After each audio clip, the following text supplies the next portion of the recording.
Shalom Bapak Ibu Saudara, mari bersama saya kita kembali ada dalam siraman rohani. Saya bersyukur boleh kembali ada di tengah Bapak Ibu Saudara. Dan marilah kita pakai waktu yang singkat ini untuk boleh kita mendapatkan berkat tentunya dari kebenaran firman yang menjadi bagian dan menjadi sesuatu yang bisa membuat hidup kita ini tetap berjalan dalam jalannya Tuhan. Kebenaran firman Tuhan sajalah menjadi penopang dan penolong buat kita. Mari kita berdoa. Bapak, terima kasih untuk hari ini kami boleh kembali ada mendengar akan renungan singkat. Pakai hamba khusus secara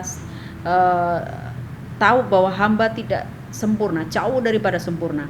Tapi mari Tuhan tolong hamba untuk boleh jadi berkat bagi setiap Bapak Ibu Saudara dimanapun berada saat mendengar dan melihat tayangan ini. Terima kasih Tuhan, Engkau baik. Dalam nama Tuhan Yesus kami berdoa. Amin. Bapak Ibu Saudara yang dikasihi Tuhan, mari bersama saya kita akan melihat satu kisah, sepenggal kisah dari beberapa ayat yang nanti kita baca, yaitu ketika Daud waktu itu menjadi seorang raja yang cukup terkenal dengan kekuatan yang besar dan dahsyat. Sekali lagi bahwa apa yang Daud raih hari itu semata-mata karena kebaikan Tuhan dan penyertaan Tuhan, pembelaan Tuhan atas Daud. Karena memang Daud adalah orang yang berkenan di hadapan Tuhan. Tuhan sangat mengasihi Daud. Kita mau melihat dari 1 Tawarikh 21 ayat yang pertama sampai ayatnya yang ke-14. Demikian bunyi firman Tuhan. Iblis bangkit melawan orang Israel dan ia membujuk Daud untuk menghitung orang Israel.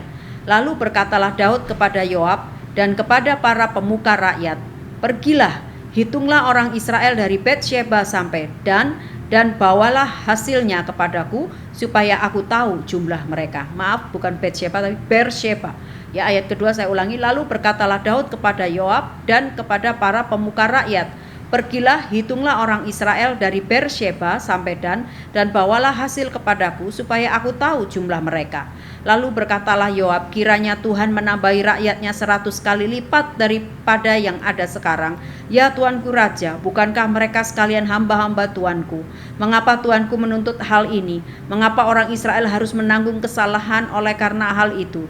Namun titah raja itu terpaksa diikuti oleh Yoab. Maka pergilah Yoab menjelajahi seluruh Israel sampai kembali ke Yerusalem. Lalu Yoab memberitahukan kepada Daud hasil pendaftaran rakyat. Di antara seluruh orang Israel ada 1.100.000 orang yang dapat memegang pedang, dan orang Yehuda ada 470.000 orang yang dapat memegang pedang. Orang Lewi dan Benyamin tidak dimasukkan dalam pendaftaran, sebab titah raja itu dianggap keji oleh Yoab. Tetapi hal itu jahat di mata Allah, sebab itu dihajarnya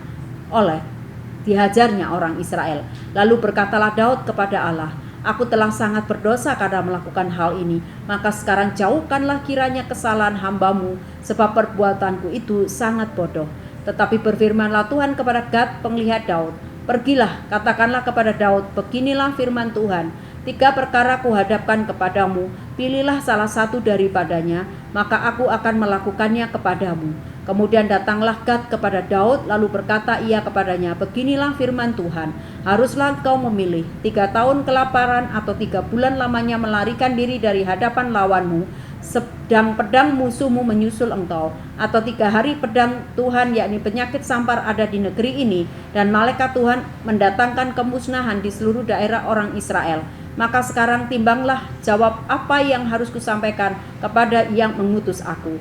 Lalu berkatalah Daud kepada Gad, "Sangat susah hatiku, biarlah kiranya aku jatuh ke dalam tangan Tuhan, sebab besar kasih setia dan sayangnya, tetapi janganlah jatuh aku ke dalam tangan manusia." Jadi Tuhan mendatangkan penyakit sampar kepada orang Israel, maka tewaslah dari orang Israel 70.000 orang.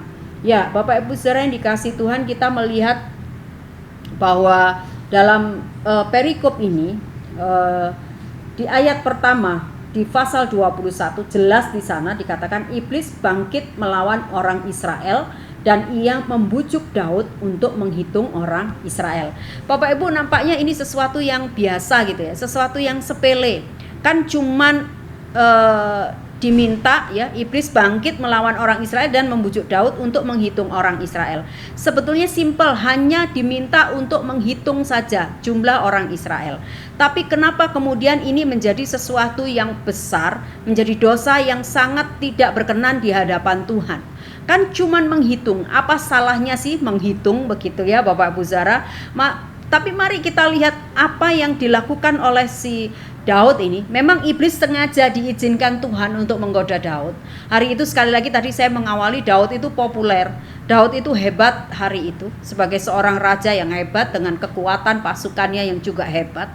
Daud selalu berperang dan Tuhan selalu bela dia dan lain sebagainya. Cuman kemudian yang jadi persoalan adalah kenapa pada perikop ini hanya karena Daud digoda, diizinkan memang oleh Tuhan untuk digoda oleh iblis, dan kemudian untuk menghitung jumlah kekuatannya, ini dianggap sebuah kekejian, sebuah dosa yang besar bagi Tuhan. Kan kalau kita lihat kemudian hukuman yang menimpa kepada dia luar biasa loh Bapak Ibu ya. Ada pilihan-pilihannya, mau kelaparan, mau apa, Tuhan kasih begitu ya. Pilih, karena itu akibat kesalahanmu menghitung kekuatanmu.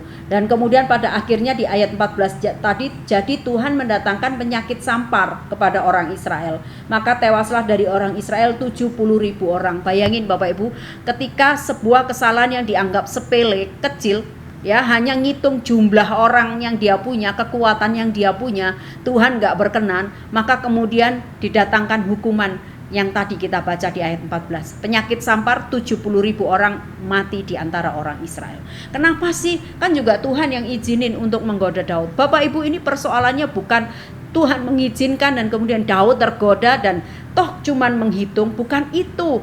Bukan sesuatu yang kita anggap biasa, sepele, kecil kok cuman begitu aja kok Tuhan marah begitu rupa. Toh juga Tuhan yang mengizinkan. Bapak Ibu, ini bukan bicara itu. Tapi mari kita renungkan kalau kita melihat bagaimana pertolongan Tuhan sejauh ini kepada Daud. Adakah ketika Daud harus berperang melawan orang-orang atau melawan bangsa lain, didapati bahwa Daud itu tidak punya kekuatan?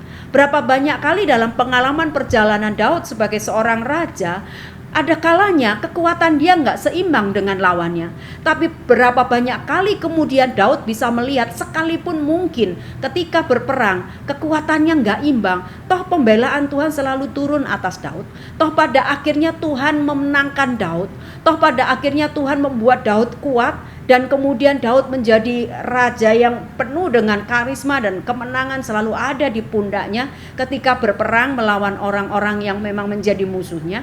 Tapi kenapa saat itu ketika dia juga akan berperang, dia masih memiliki sedikit keraguan begitu Bapak Ibu Saudara. Sampai dia perlu lagi ngitung-ngitung kekuatannya. Ya memang enggak salah ngitung seberapa banyak jumlah kekuatan yang ada pada kita. Cuman persoalannya, apa yang sudah dilakukan Daud ini nampaknya sepertinya dalam tanda petik itu meragukan bahwa penyertaan Tuhan yang hebat hari-hari lalu itu nggak akan berlaku kalau Daud nggak pakai hitung-hitungan.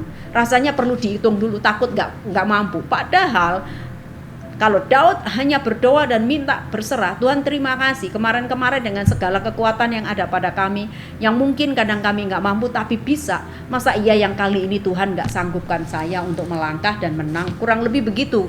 Makanya kenapa kemudian Tuhan mengingatkan Daud dalam bagian ini bahwa kamu jangan buru-buru mengukur kekuatanmu sendiri dan menganggap kalau kamu kekuatannya hebat pasti menang, belum tentu.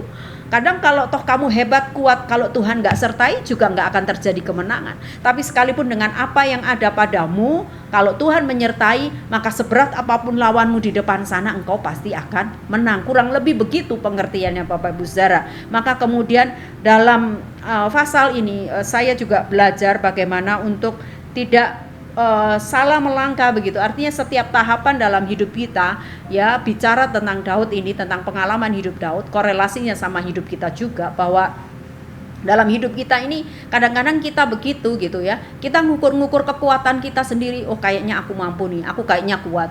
Kita lupa bahwa kemarin kita sebetulnya nggak kuat, tapi kenapa bisa menang? Karena kita tahu, kita minta tolong Tuhan dan Tuhan turut serta. Tuhan bekerja begitu rupa menolong kita, membela kita, mengangkat kita. Tapi ketika kita sudah dalam kemenangan-kemenangan yang kita tahu Tuhan yang kerja, giliran satu kali kemudian kita akan menghadapi sesuatu yang cukup berat, kemudian kita ukur-ukur kekuatan kita sendiri dan kita lupa, kita meragukan apa yang Tuhan bisa kerjakan dalam hidup kita untuk kali ini, dalam pertempuran kali ini, dalam tanda petik, dalam perjuangan hidup kita hari ini dan juga hari-hari yang akan datang. Bapak Ibu Saudara, mari ini mengingatkan kita bahwa seharusnya kita surrender all, kita berserah penuh. Kita belajar dari pengalaman hidup Daud, jangan sampai Tuhan marah hanya karena satu kali Daud merasa sedikit meragukan apa yang Tuhan kerjakan dalam hidupnya. Padahal hari-hari lalu Tuhan sudah dahsyat atas hidupnya. Masa iya hari itu kalau dia harus berhadapan dengan hal-hal yang lebih besar lagi, Tuhan gak lakukan perkara yang sama? Kurang lebih begitu Bapak Ibu Saudara. Mari kita belajar surrender all, apapun itu. Entah kekuatan kita besar, entah kita, apalagi kita gak punya kekuatan, bukan berarti kita bisa maju sendiri. Mari tetap ikutkan Tuhan, libatkan Tuhan. Ya, Bapak Ibu Saudara yang dikasih Tuhan, jangan sampai Tuhan marah karena sikap-sikap kita begitu ya, yang senantiasa masih meragukan apa yang Tuhan bisa buat dalam hidup kita. Percayakan hidup kita penuh kepada Tuhan, surrender all lah, sudah pasrah begitu Tuhan, karena bagaimanapun juga kekuatan kita itu terbatas. Ada kekuatan Tuhan yang tak terbatas yang akan menopang Bapak Ibu Saudara dan saya. Mungkin kalau kita kalkulasi kekuatan kita, ya sampai di situ, dan belum tentu itu bisa membawa kita pada kemenangan. Tapi kalau kita menyertakan Tuhan di tengah sedikit apa yang kemampuan yang ada pada kita, maka kita percaya Dia pasti akan membela kita. Kiranya kebenaran singkat ini boleh menolong kita sekalian. Mari pengalaman hidup Daud jadi pelajaran yang berharga buat kita sekalian Bapak Ibu Saudara. Tuhan Yesus memberkati Bapak Ibu Saudara dimanapun berada. Kiranya kebaikan Tuhan, kemurahan Tuhan senantiasa menopang Bapak Ibu Saudara. Mari kita berdoa. Bapa, terima kasih Engkau sudah menolong kami. Terima kasih untuk pengalaman hidup Daud yang hari itu dia mulai menghitung-hitung kekuatannya sendiri tanpa mengingat bagaimana Tuhan sudah banyak berperkara dalam hidupnya. Tanpa dia menghitung-hitung kekuatannya, Tuhan juga pasti bela dia. Bapa, ampuni kami tahu pembelaanmu, pertolonganmu, berkatmu, penyertaanmu itu sempurna. Maka kami tidak perlu meragukan apa yang Tuhan sudah kerjakan dalam hidup kami, termasuk dengan menghitung-hitung kekuatan kami sampai melupakan dan kemudian kami mulai mengkhawatirkan pertolongan Tuhan dalam hidup kami. Terima kasih ya Tuhan. Mari Engkau akan tetap memegang tangan Bapak Ibu Saudara kami dimanapun berada. Mari buat kami enggak menghitung kekuatan kami, tapi yang kami hitung adalah kekuatan Tuhan yang berperang atas kami. Terima kasih Bapa, di dalam nama Tuhan Yesus kami berdoa. Amin.